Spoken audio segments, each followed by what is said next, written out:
Hi, this is the Hey Neighbor podcast, and my name is Val Free. I am the executive director of the Neighborhood Network Alliance, and today we are talking about the South Shore Housing Ordinance. I would like to introduce you to our convener of this conversation because this is a meeting with community members and panelists. Our new community coordinator is Amber Haley. She is going to be the convener for this event today. So I would like for you all to just give her a hand, and we're going to turn it over to her, Amber, because she's been doing a great job of keeping us together and putting everything into perspective. Thank you. Thank y'all for having me, and I am fortunate to facilitate this conversation about the South Shore Housing Ordinance with these experts everybody has more than 20 years in this game. So I will just start by introducing who's going to be having this conversation with me, and I'll start with who you just heard, Val Free. So Val's leadership and impact have been particularly evident in the South Shore neighborhood of Chicago. Whether serving as a community organizer or assuming the role of founder and CEO of the Neighborhood Network Alliance, NNA for short, Hey Neighbor, Val has consistently demonstrated her exceptional talent for establishing partnerships and engaging community members. Her innate ability to bring people together and create a sense of unity has driven community growth and development.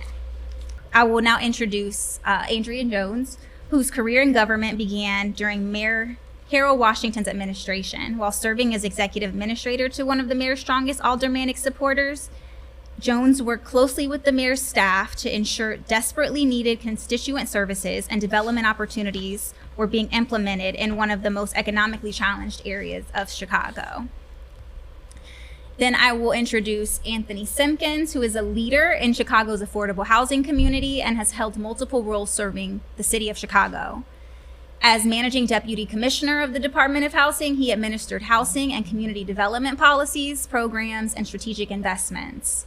In 2014, he was appointed a judge of the Circuit Court of Cook County by the Illinois Supreme Court and served until 2016.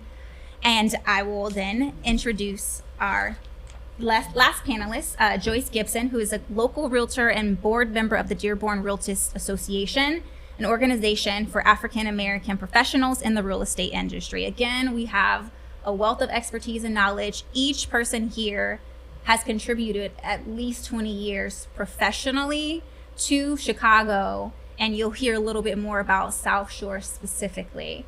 And at this time, I would like to ask if you will, so I've read a brief portion of your bio, but if you wouldn't mind individually sharing your connection personally and professionally to South Shore that brings you to this conversation around this South Shore Housing Ordinance. Would you like to get started, Miss Adrienne? Oh, okay. Hi, good afternoon. I'm Adrienne Jones, and what brings me here is that I am the president of the Cranston Condominium Association. We're right here at 69th and Crandon, from 6929 to 39 South Crandon. And we have 46 units in our building, and some of the residents have been there as long as 50 plus years. And so I became involved with South Shore Works initially to get introduced to programs that would assist our condominium in getting funding for renovations and what have you. And our building was named as the pilot for the South Shore Housing Ordinance that Alderman Leslie Hairston had initiated prior to me even coming over here, but for years she had fought for it, for preservation of the condos in South Shore.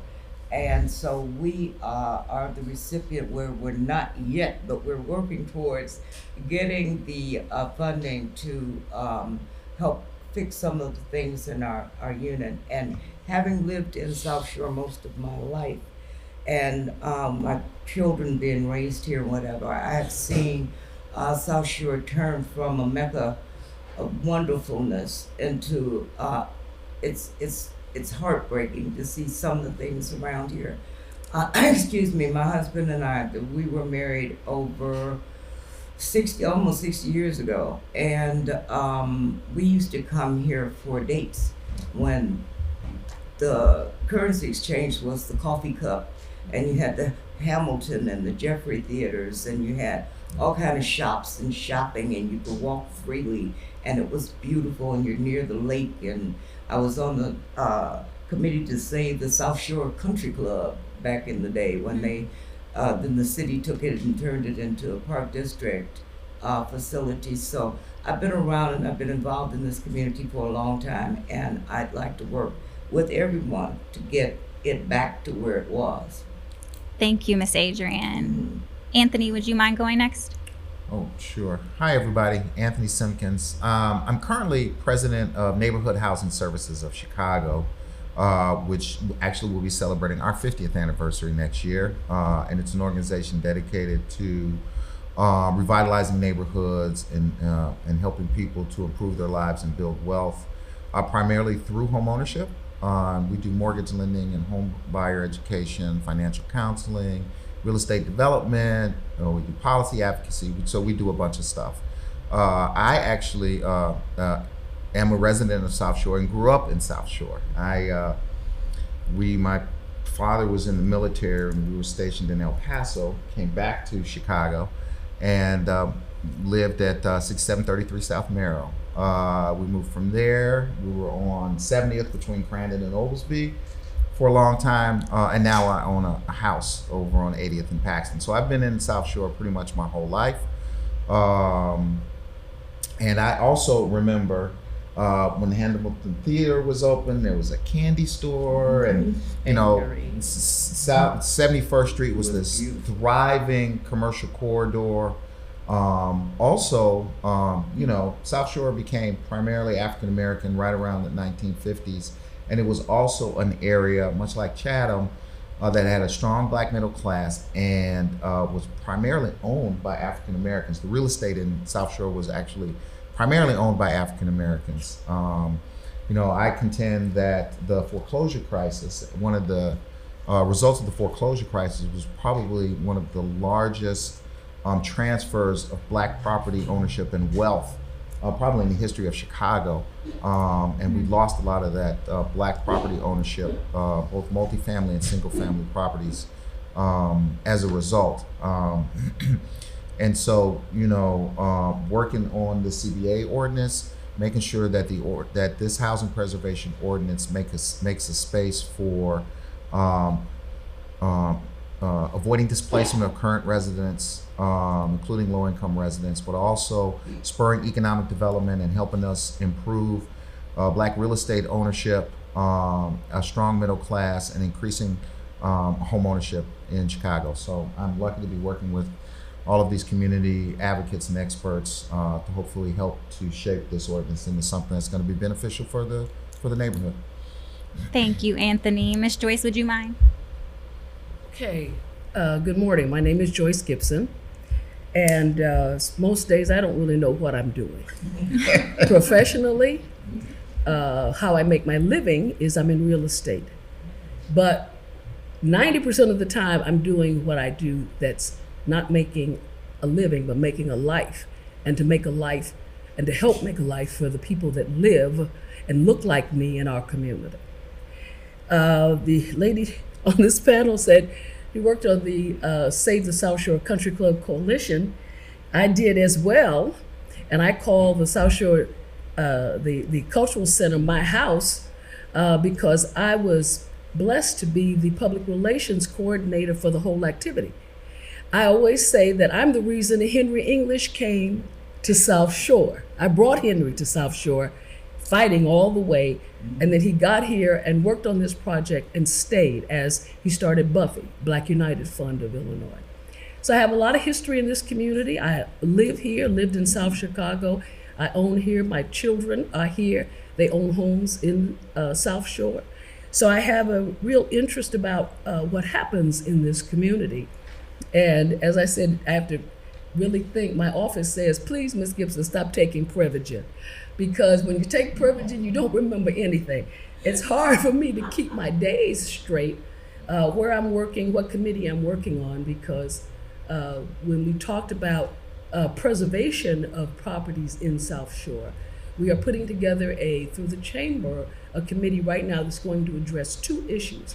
One is the issue of properties being lost through the courts. They go into receivership and never come out. We are receivers under another company that I head, which is Urban Asset Management. We do receivership. So we're trying to put together a program that says if they have to go under receivership, they come under Urban Asset Management, and like some of the people, buildings that go in under receivers, I don't know what these people are concerned about other than getting the real estate. And the second initiative that we're trying to start is addressing condos. We are a management. I have a management division, and I happen to be currently the president of Real Estate Management Brokers Institute, which is the largest African American real estate management trade association in America. This is not a Chicago issue with condos. My partner says condos is conning you out of your dough. That's how she looks at condos. We deal with condos, cooperatives, all housing, HOAs. And what we see here in South Shore is a problem that we see everywhere.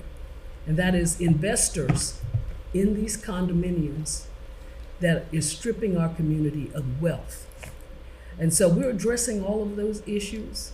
And that's why I say some days I don't know where I'm supposed to be.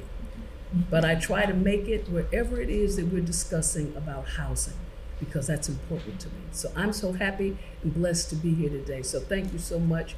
Thank you for inviting me, and hopefully I can add something to this conversation.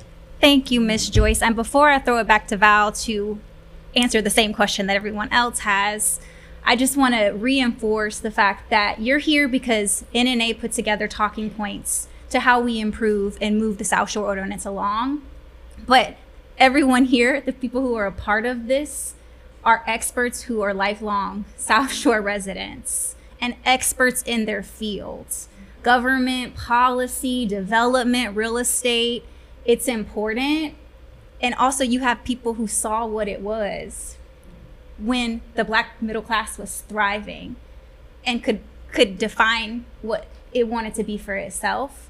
And that's something that's really important that I want to note. So also I want to thank Linda Green, who was a part of this that helped, and Calvin Holmes, who were also important, who are not here today, but we want to lift up the experts again that are from South Shore, that are living in South Shore, that are working to make it better and to address these concerns. And I want to now ask Val to answer the same question.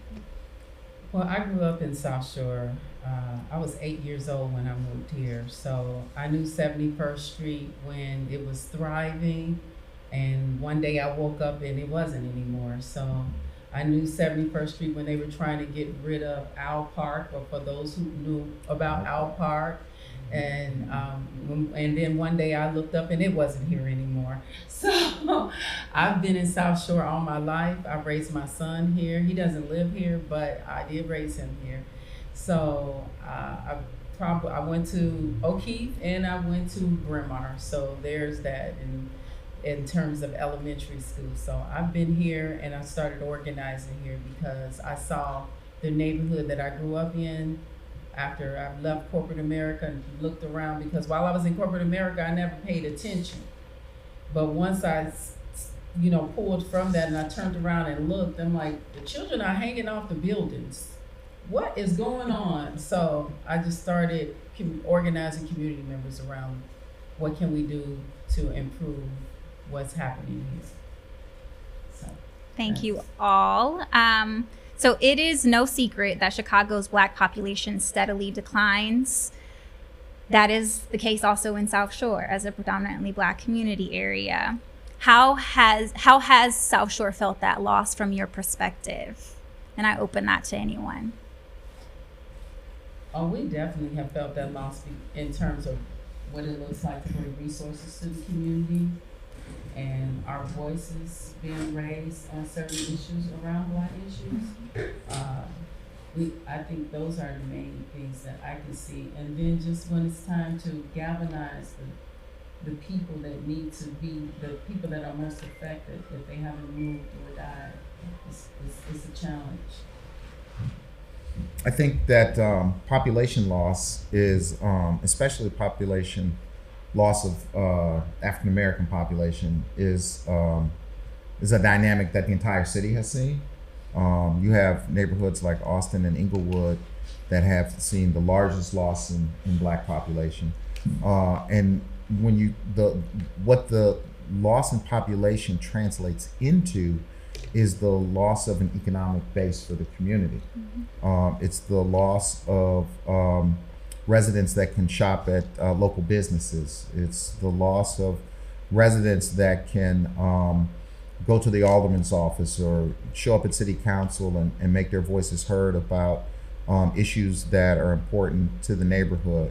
And so that's why we think it's important that this ordinance that looks to preserve housing in the neighborhood also includes aspects that are going to improve economic development opportunities for the neighborhood, because what we want to do is have a strong economic base and attract more residents, more Black residents back to this neighborhood, so that it can be thriving like it was once before. That's right. You know, I think that a lot of the units in South Shore became rental units when the thing was for people to move up in the world and get better jobs, and they moved out to the suburbs. And I can rent my unit, and I can get Section 8, and they pay me more than I would get ordinarily renting a spot myself. And so, oh wow, this will pay for itself. But in my experience, I have learned that there are a lot of wonderful families that receive Section 8 certificates, and they're trying to look for a better life, and all of that. And South Shore was one of those communities that would accept them. But there are a lot of folks that do not care when they move into residential units that they do not own, and they don't care for them because they think something magical is going to happen. Somebody else will fix it. If I break this, if I drop this, if I do this, then it's somebody else's problem. It's not mine. And so to bring the opportunity for home ownership to more individuals to see how they can now care for where they live and take ownership in it, it would bring this community really back to where it should be. And home ownership, I believe, is one of the keys to economic growth. The schools get better because there are more parents, there are more kids, more attention given to the schools. More businesses will open because they want to cater to the families that are here. And so I just think that all of this is intertwined with one issue is intertwined with the other. So we have to have good folks buying and people willing to come back and bring this area back to where it was. Thank you all. Something that you had said earlier, you had mentioned the thriving Black middle class. So data shows that Black income levels, low defined by HUD standards, low and middle income classes are roughly the same.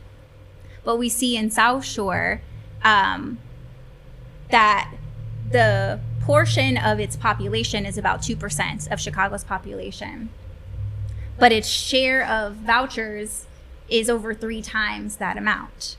And it's 5 times the amount of tax credits, low income tax credits through IDA. And so the question is, we know that the Black lower income and middle income classes are roughly the same. Are both adequately being provided for in the ordinance that you see as it's proposed? What's the question? So we know that lower income, again, defined at 80%, 50%, so there's different variables. The Black lower income class and the Black middle class in America are actually 50-50. And so my question is, if we know that, does this ordinance adequately provide for both groups, middle income and lower income? What do you think, Anthony? What do I think? I asked you because Yeah. you've been working on this. You're the expert. Well, Right. I have my own opinion, but I want to hear what you say. So the ordinance, the South Shore Housing Preservation Ordinance, as introduced, has as its primary goal to protect existing residents of South Shore from displacement, particularly low-income households in South Shore, both renters and homeowners. And that's an important objective, and it's not an objective that we disagree with at all. In looking at the ordinance, though, to Amber's point, there are protections that are also needed, not just for the lowest incomes, but also for those incomes in the middle as well. When you see a neighborhood that is going through gentrification, that is experiencing displacement pressures, the dynamic that you see is that there are certain protections in place for very low income households, whether that's vouchers or tax credit properties, low income housing trust fund, rental subsidies, this kind of stuff, right? Because they need those protections, right? And then as the market changes and increases and a neighborhood becomes attractive for investment, higher home prices, higher rents, people with means, higher income households can afford that and are attracted to move into the neighborhood. And so what happens is it's actually the people in the middle that get priced out of the neighborhood, right? And we generally define that as folks at about 80% of area median income. In Chicago, that's a household of somewhere around $65,000 or so. Yeah, $63,000 and above, up to, let's say, 120% AMI, which is for like a family of 3 or 4, it's just a little over, somewhere between $110,000 and $120,000. So we're not talking about high income households. We're talking about working families, working class households, right? The backbone and the bread and butter, politicians always say, of America, right? And of a neighborhood. A thriving neighborhood has all three. It's got low income households, it's got middle and working class households, and it's got high income households. And those middle and working class households are the renters and the rooftops that are gonna patronize the local businesses, right?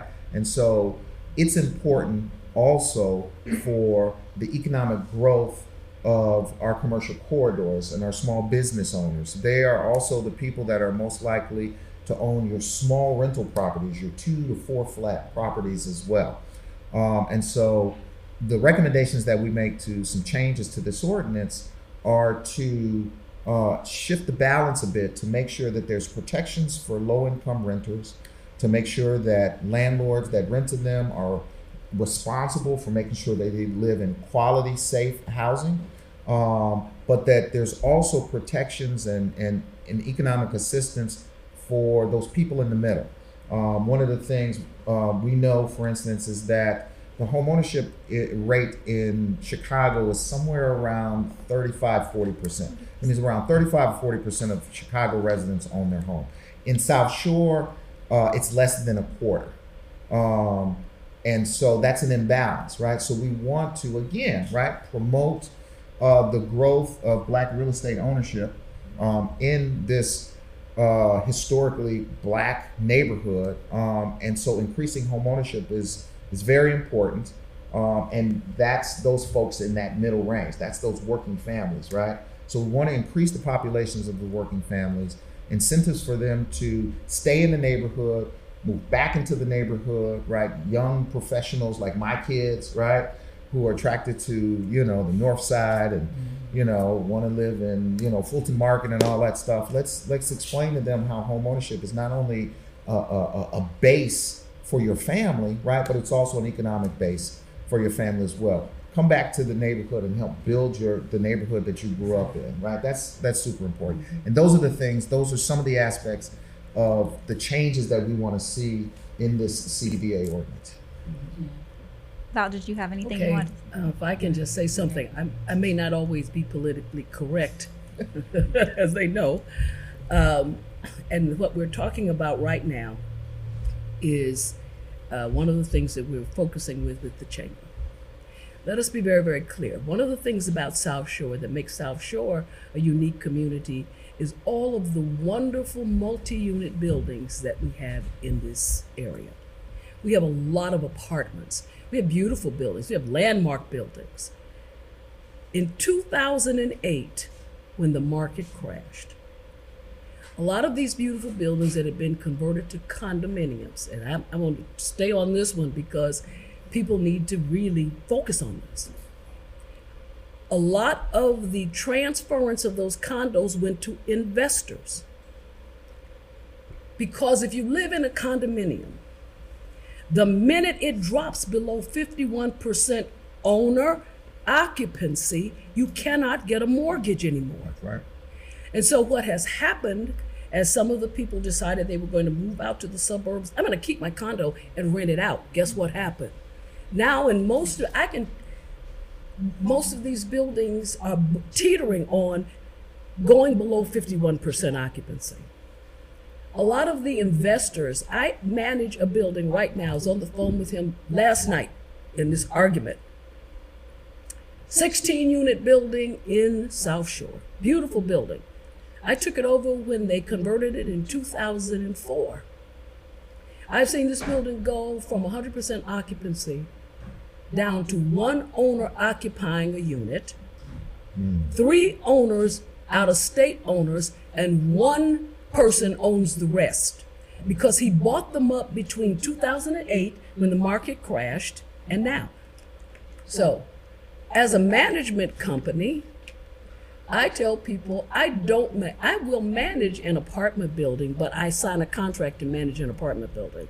I signed a contract to manage a condo, and now I'm managing an apartment building that's masking itself as a condominium. I'm not the only one. I've had this conversation with the Bannerman building, which they've put in place so that they are not selling to people that are investing, that are not going to stay. I have another building, and I'm going to try to talk to the condo president, the Matusame building. And the Matusame building is a 7337. It is the only lakefront property that the architect was an African American. I got a call from somebody trying to buy in there. She couldn't get a mortgage, less than 51% ownership, owner occupancy. And in researching what I found out, there was a gentleman that was in that building that owned 33 units. Wow. He also had a contract with the Department of Corrections, so that when they got out of prison, guess where they came? So when we start talking about, I get emotional because we become a dumping ground, okay? And we gotta fix that. So I don't know how to fix it. I need everybody's brain and conversation in fixing it. That's why I would tell people when they ask me to come to meetings and we're talking about this, I may be politically incorrect. This is a problem, and it's not just in South Shore. I have this problem that's now emerging in Bronzeville, the same issue. Thank you for lifting it Our up. community is under attack. And what happens is when you get to be 51% less than owner occupancy, and people have to go, they will risk going into foreclosure to get out. And foreclosure, they're being picked up by investors. So one of the things I have said is that we need to do is we need to have an ordinance that says if you're an investor in a property, in a condominium, you need to have boots on the ground. What does that mean? The one that I have right now, they're in Florida. They got 12 units. They in Florida managing. That can't happen. Thank you, Joyce. I'd like to add something to what Joyce just said. I understand, keep it short. First of all, every condominium has what is known as bylaws.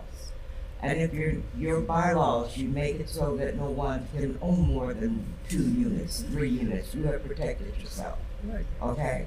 But it's up to the condominium owners to stay with their board, to have a strong board, to make up rules such as that you cannot sell to investors, or if it is an investor, they can't own more than 1 or 2 units, and so that it doesn't drop your ownership to one individual, and all of these other numbers won't even come into play.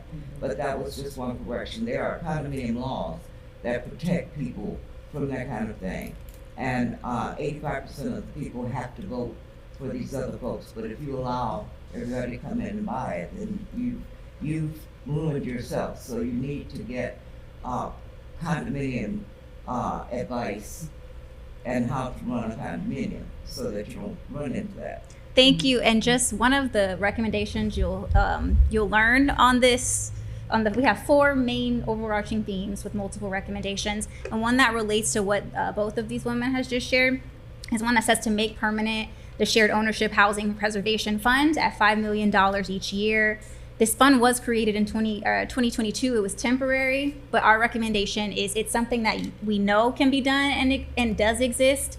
Bring it back and make it permanent, because there are more than 190 standing condominiums and cooperatives in this area. So these are vitally important assets. And so the value there is that without proper funding, so yes, you can do the bylaws, but without proper funding and supports, institutions will struggle to meet obligations to community, even at the HOA level or with these bylaws. So we do make a recommendation that speaks to these issues, because co-ops and condos need assistance. They need assistance, and so we do make that recommendation. I also want to lift up some of the things that Anthony was speaking on before we pivoted. The underlying value there is that development of a neighborhood where people of all incomes reside because they want to and not because they have no other choice. That offers a unique potential for healing and connection, as well as a path out of poverty. And so this is when we talk about, so it's a combination of these values that these recommendations come out of. So I want to dig into the ordinance a little bit more. So what are glaring concerns you want to lift up regarding home ownership, sustainability, and protecting community-based housing providers and investors? So now we're not talking about these outside investors. That's a problem. That's the issue. We are now talking about these local, because they're not as many as what Anthony was talking about back in the day, but there are still some small Black landlords here who do need some supports. Do I need to I said a lot. No. You said a lot. So one of the changes that we recommend in the CBA ordinance, so there are a number of sections in the CBA ordinance that talk about both rental and home ownership, and are requiring some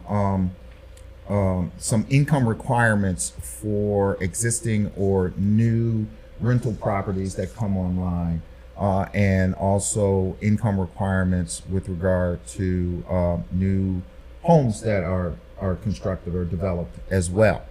And so we looked at those, and what we realized was that some of the requirements, so there are requirements, say for instance, that rental properties in South Shore under the ordinance would have to have, I think it's something like 50% of the units in apartment buildings have to be reserved for households at 30% of the area median income or below. That's about $25,000 a year. So a family at that income level can only afford so much rent, right? And so the amount of rent that the apartment buildings are able to get on those units is much lower. If half of your building is reserved only for households at the very lowest incomes, that affects the amount of revenue, right? Rent that you're able to collect.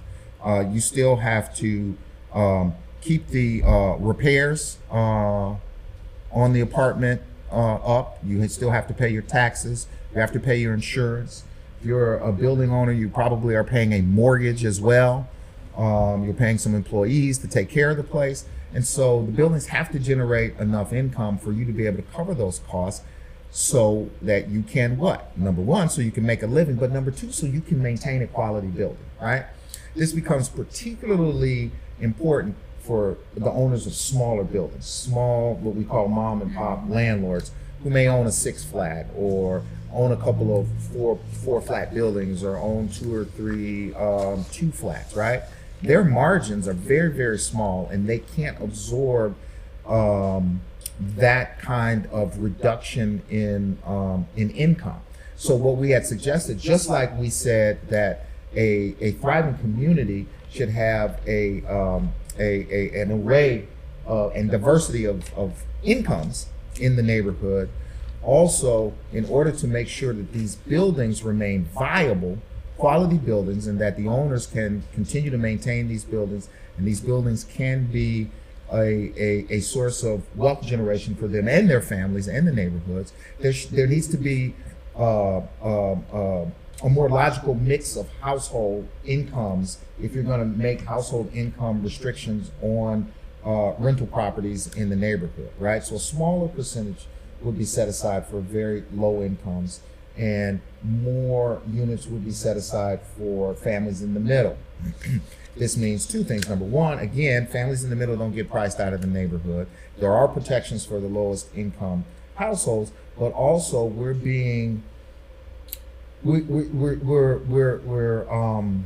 applying common sense to the restrictions so that the buildings can continue to operate economically, right? They can continue to be viable buildings economically. So some of the recommendations we make are about adjusting those income restrictions on rental properties. Same thing for home ownership. For instance, there's provisions in the ordinance that say that new homes that are developed have to be reserved for families at 30% area median income or below. If you're making $25,000, $23,000, $30,000 a year, you can't afford to be a homeowner, right? You can't afford a mortgage and insurance and property taxes and to fix the water heater when it goes out and to patch the roof after a storm, right? It's just not economically viable for you. So we don't want to put people certainly in situations where they're in homes that they can't maintain, which brings down the neighborhood, but it's also an economic disaster for that family, right? Why do we want to put somebody in a home that's just going to turn around and face foreclosure, right? And then that invites the investors back in the neighborhood, right? So we put some realistic income requirements for homeownership units that are developed. We also suggested that because there are so many rental properties in South Shore, we're proud of that, right? We wanted to balance the requirements and the assistance in the ordinance a little more in favor of home ownership, not excluding rental, but a little more in favor of home ownership, because as we said earlier, we needed to increase the amount of home ownership that's available in Woodlawn, and that includes the co-op condo preservation ordinance as well, and funding that $5 million a year, because condos and co-ops are also a form of home ownership. That's right. So those are some of the requirements that we are suggesting be changed in the ordinance.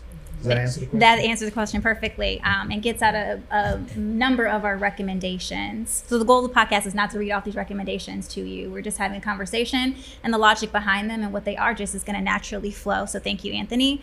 One of the other values that you heard that is a part of these talking points that came from NNA are community-based housing providers offer quality and critical housing that supports rents affordable to lower and moderate income households without direct public subsidy. So investing in these landlords and making sure that the rents that they're being asked to collect allow them to continue to do that, and also to maintain the integrity of those homes, because those renters deserve the dignity of a home that is well kept and maintained. And we need to make sure those landlords are able to continue to do that.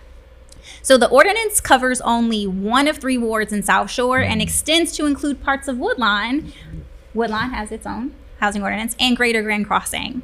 What does this mean for the effectiveness of community strategy and the impact for South Shore as a whole? Yep. Thank you. Well, I honestly believe that the ordinance is supposed to be a South Shore ordinance, and we're looking at how does this affect all of South Shore. So we can't have parts of it, just one ward. There are 3 wards in South Shore.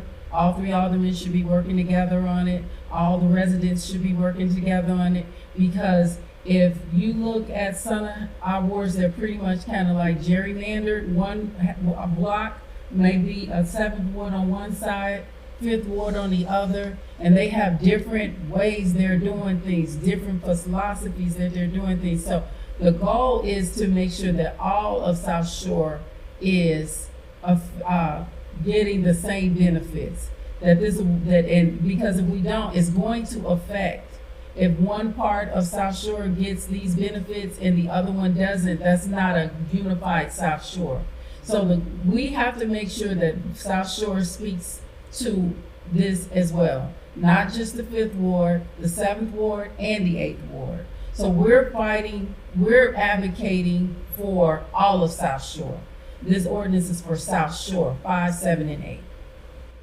Thank you. And again, I like to read off the underlying value. She said it, but I just want to use our language to reinforce it. Fragmenting the neighborhood creates more problems for addressing disinvestment and displacement.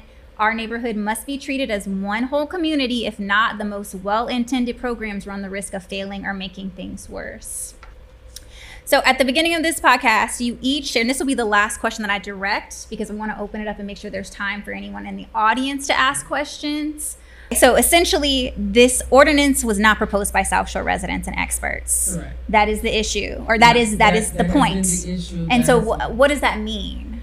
So what does that mean is that the ordinance was basically a situation where a few community members started out proposing things, but it never had community input. It was never South Shore residents showing at the meetings. It was never South Shore convening. And what we're doing is saying, we're gonna take that's been proposed and make sure that South Shore residents have a voice in what's being proposed. That has not happened to this day.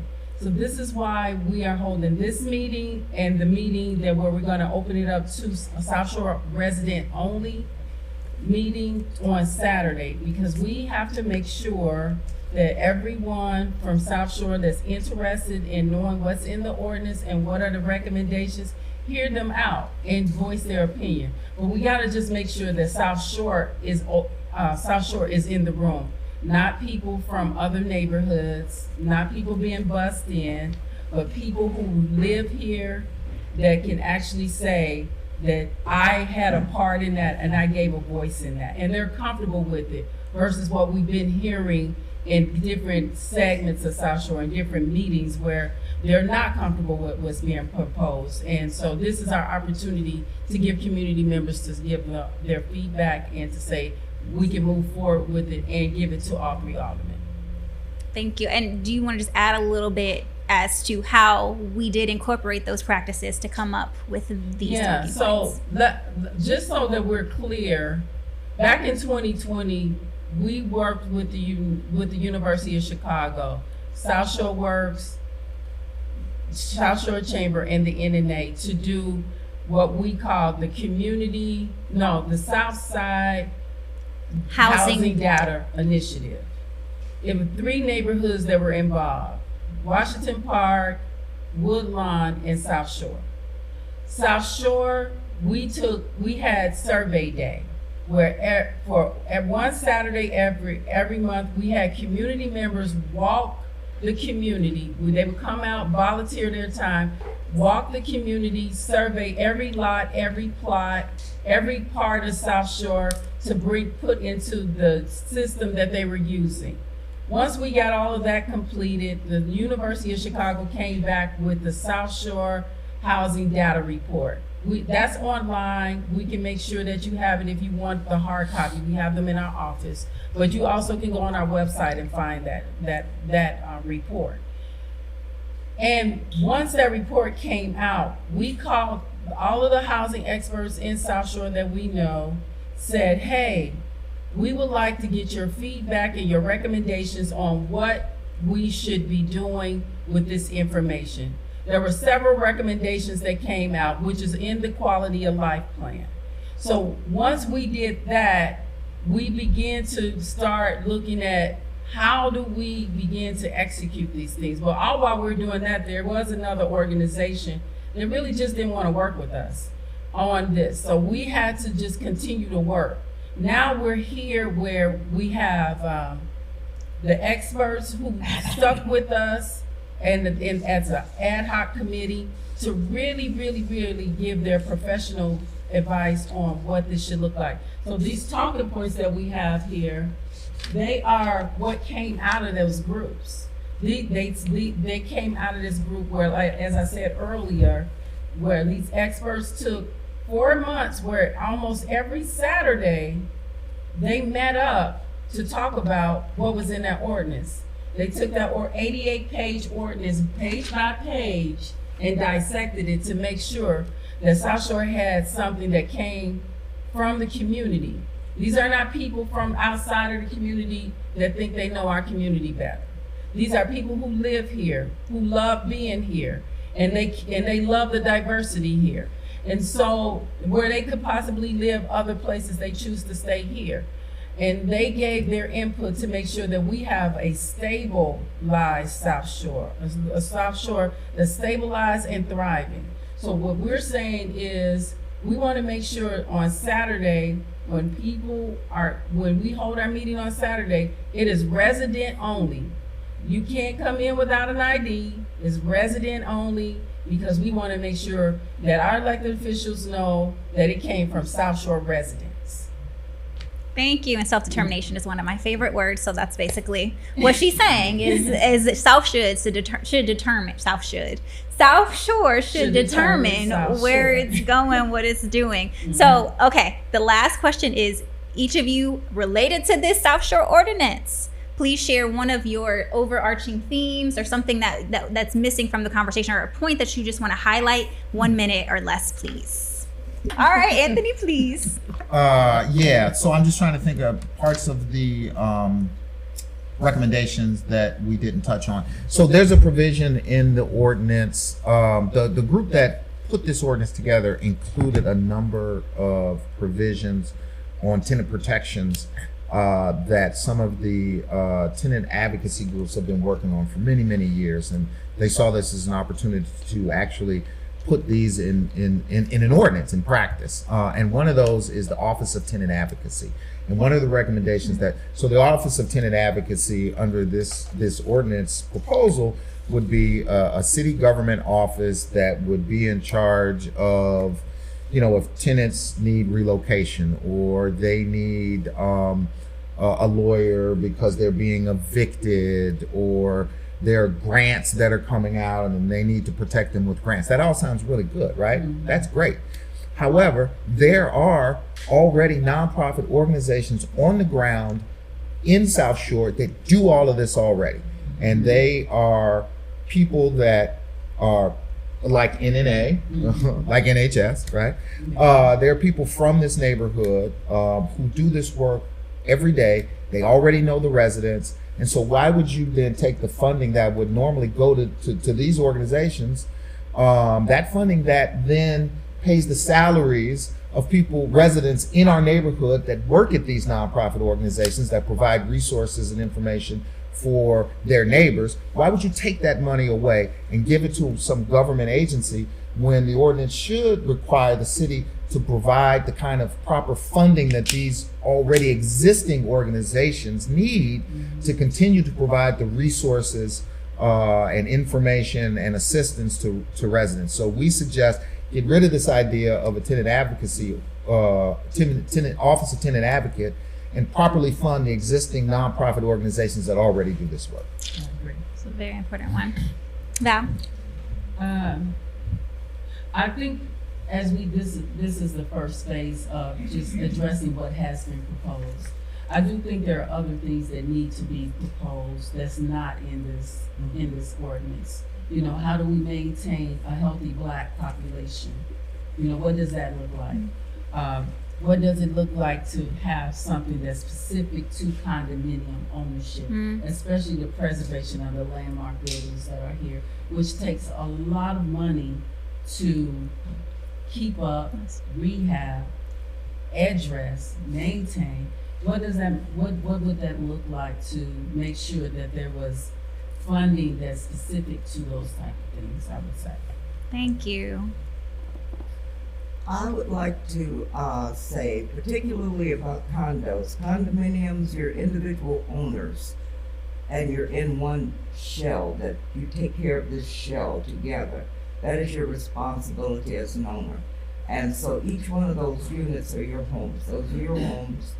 You have to protect your homes. There are condominium laws out here that protect people from all of this things that they've said about the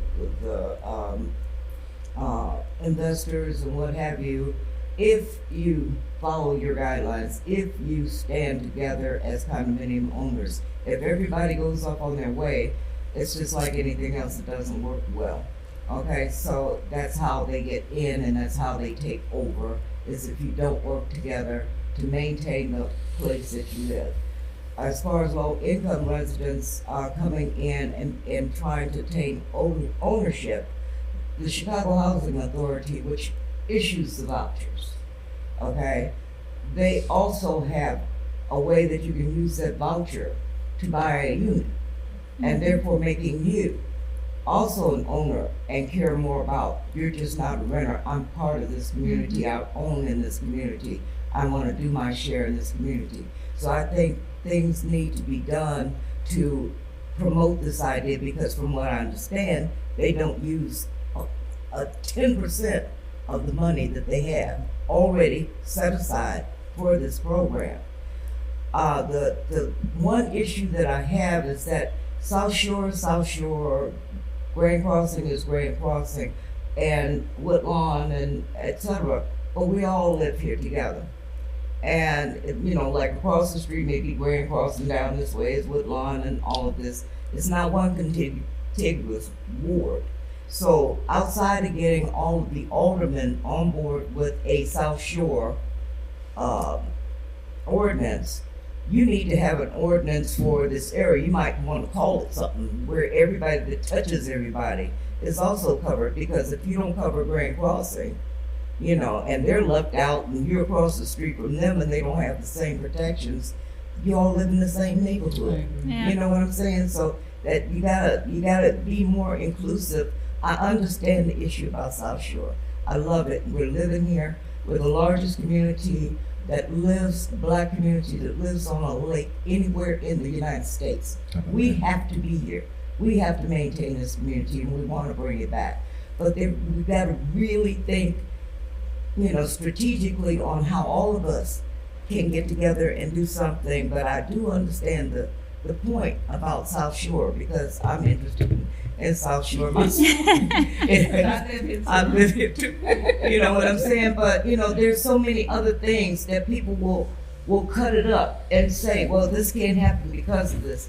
You know, when I part of one of my jobs, it was that I did legislative work. I put together bills.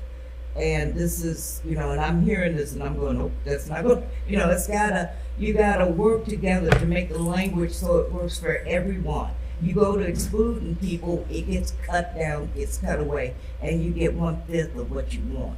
So all these aldermen in this area of South Shore, Woodlawn, Grand Crossing, and whoever else is in the mix needs to come together and agree.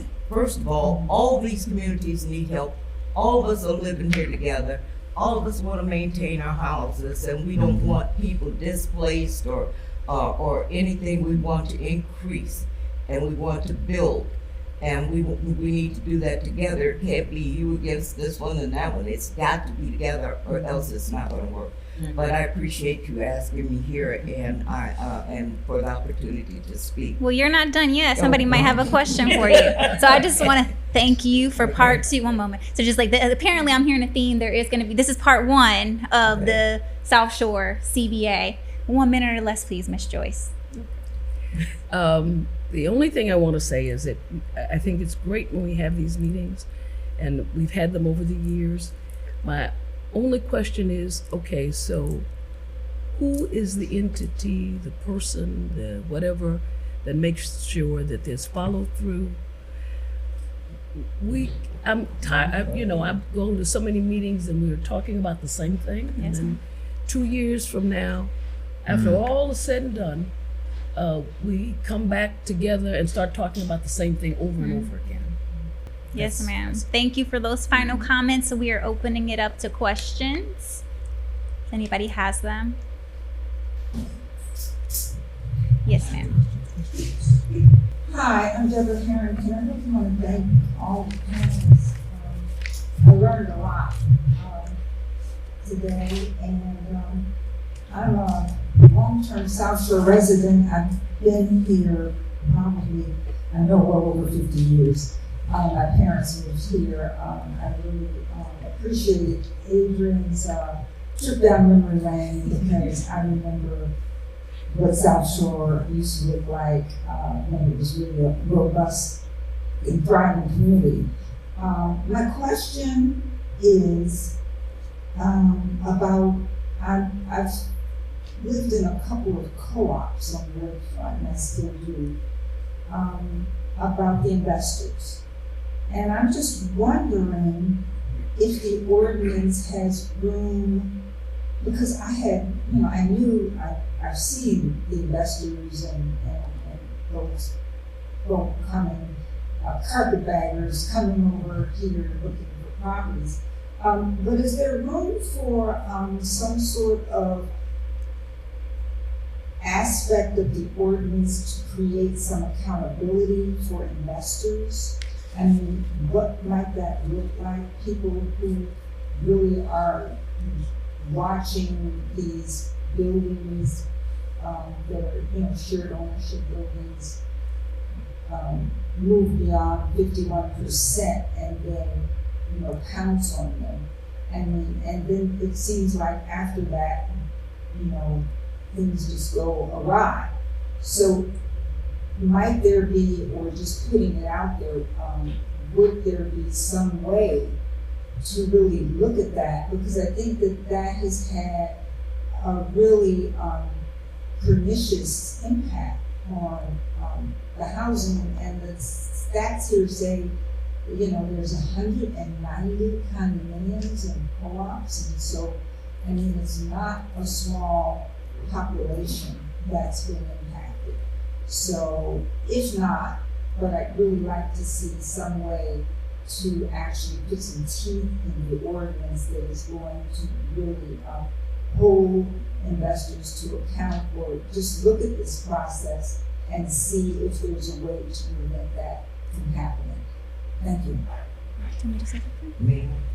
So thank you for that. And there are provisions. They need to be more specific. So that's something we did not lift that up in this iteration. So we have multiple parts of this. This is a process. And the first process, we chose to focus on whatever was targeted towards investors, making sure it didn't harm the smaller landlords, the mom and pops. And there's room to make sure that enforcement needs to be better defined, and the specifics need to be more defined in terms of what we're talking about for outside investors. So there is still room to grow. It is mentioned, but we chose to focus on making sure that whatever they are saying they're going to do for investors doesn't harm the landlords. But there is room. Anthony, do you have anything you want to add to that? Yeah, I would just say that we also want to make sure that when we're doing an ordinance like this, it is as comprehensive as possible. But you also want to make sure that you don't get into the habit of sort of trying to stuff everything into one vehicle. There's room for other initiatives. I know even on the federal level, there's legislation that has that's bouncing around Congress right now to limit the ability of hedge funds and other private investment entities to buy up homes and condominiums and stuff like that. In Canada, they actually have a foreign investor real estate tax, where if you're buying real estate and you're not from Canada, there's an extra 15% tax on your acquisition to disincentivize. So there's some other things to do, and this may not necessarily, this is just my opinion, but this may not necessarily be the vehicle to do that, because the implications of that are much broader than just South Shore. May I also add that several years ago, an ordinance was passed in the city of Chicago that says before a condominium building can be taken over by investors, not 70% or 75 as is the state level the city of Chicago's level, it's 85% of the owners have to agree. And the only way that you do this is that when people buy condos, they do not understand They don't understand it. what it is to own a condo. This is the problem in co-ops too. So this is a whole nother learning experience. This whole condominium life is not just your average, I'm buying a unit, it's mine, I can do what I want. You're part of a whole, and everybody relies on everybody else. And so if you don't have governance, if you don't pay attention to your bylaws, if you don't go to the meetings, if you don't understand condominium laws, that allows the investors to come in. If you do, you can hold them out there.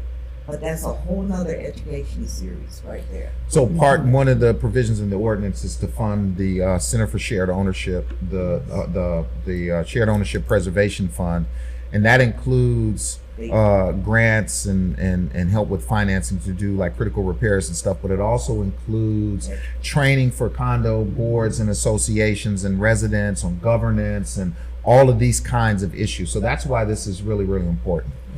And let me just add one thing. It should also include education for real estate brokers and people who are professionals. Right. Because we manage co-ops, and a cooperative is the most misunderstood vehicle that we sell. If I list a cooperative, I get hundreds of calls from real estate brokers saying, condo, and I have to keep saying, no, it's not a condo. Cooperative, and they say, what is that? When I came into this business, they taught about cooperatives. Do you know that's really not even taught anymore when they're teaching real estate professionals, because Chicago is not a cooperative town. You find co-ops mostly around communities in this area that have universities, and that's where it's a big seller. But if you were in New York, you wouldn't hear condo, you would hear cooperative. And so there is a learning curve that has to really happen, because I favor cooperatives over condos all day long. Thank but you. It's the education, and that's got to happen with the people who are marketing and selling these vehicles, have to understand, and it's their responsibility to teach and educate their buyers. That's 'Cause absolutely buyers buy right. into these things that don't have a clue what's supposed to happen. Thank you. We have time for one more question, but don't keep your questions. Come Saturday to the town hall with them, but we have time for one question if we can keep it brief. Or two. I have to go. Good afternoon, I'm LaShawn Brown. I'm a South Shore resident, homeowner, housing education advocate. And I work with South Shore Chamber of Commerce currently as a SSA program manager. My history of working within the community as a housing advocate, it's wonderful to see that there are finally some results, but they are slow and they're painstaking, especially when administrations change. And then you kind of sometimes can go back to the drawing board, but thank goodness for being able to put together ordinances to have protections. For example, the shared ownership preservation. And now we're seeing some of those fundings starting to actually take place, which is great. And that's how I met you, Andrea. Yes. I wanted to ask the question as in terms of the impact of things like, and I know the market changes too, so we have to, everything is not written in stone. There can be no perfect ordinance, because the next day interest rates go up, for example. And when the interest rates are up, one of the things that I had asked that should be in there from community member is interest rate buy down programs, because that would have just kept the synergy. That would have kept the flow of home ownership happening. And as a real estate broker, both my husband and I am, but I don't practice it as much as I do advocacy. His income pretty much dropped when the interest rates went up, which was very suggestive of the home ownership rate declining, the home buyers declining. So how can community members, I guess this is a twofold question. How can community members have a say in ordinance as things change, as the market changes, and as new opportunities arise? We just missed a grand opportunity with this that the city of Chicago had put out, which was for accessory dwelling units in the community. I was so excited, I went and I paid an architect to design an accessory dwelling unit instead of a garage in my backyard. And then I found out that our local elected official opted out for us and spoke for us so that we did not get any financial assistance or any support for the pilot. And I had to pay an architect a second time to redesign my ADU as simply a garage.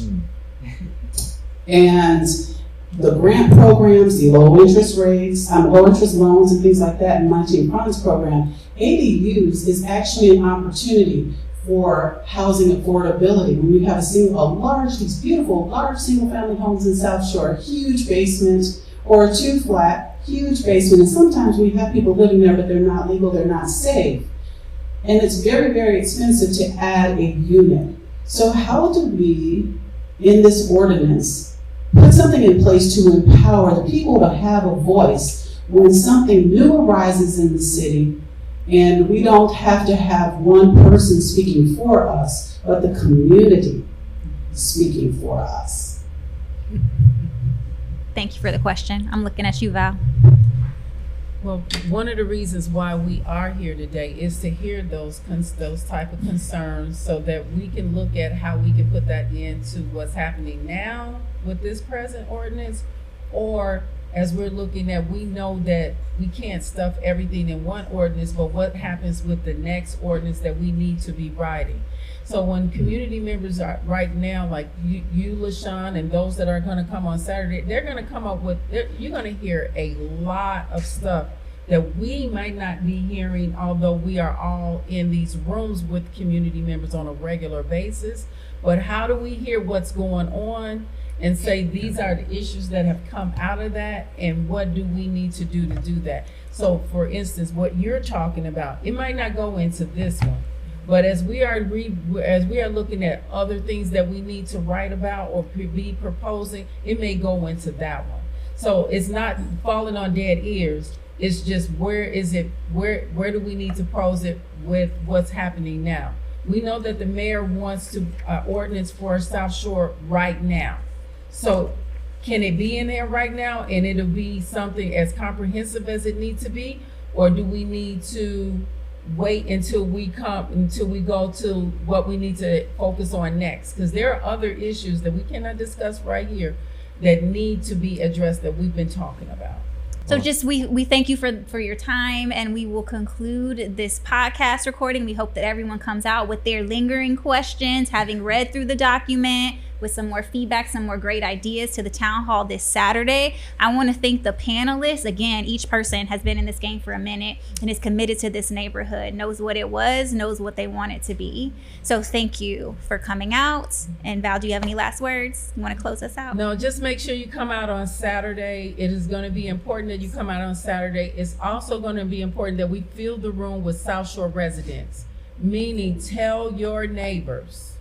Let your neighbors know. It's very important, because not only are we wanting to hear from the community, but we have to send a clear message to our powers that be that South Shore has spoken.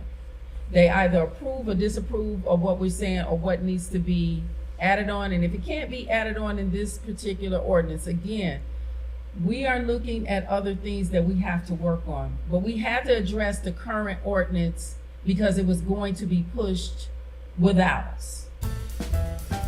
Okay? Bye, neighbor. Bye, neighbor.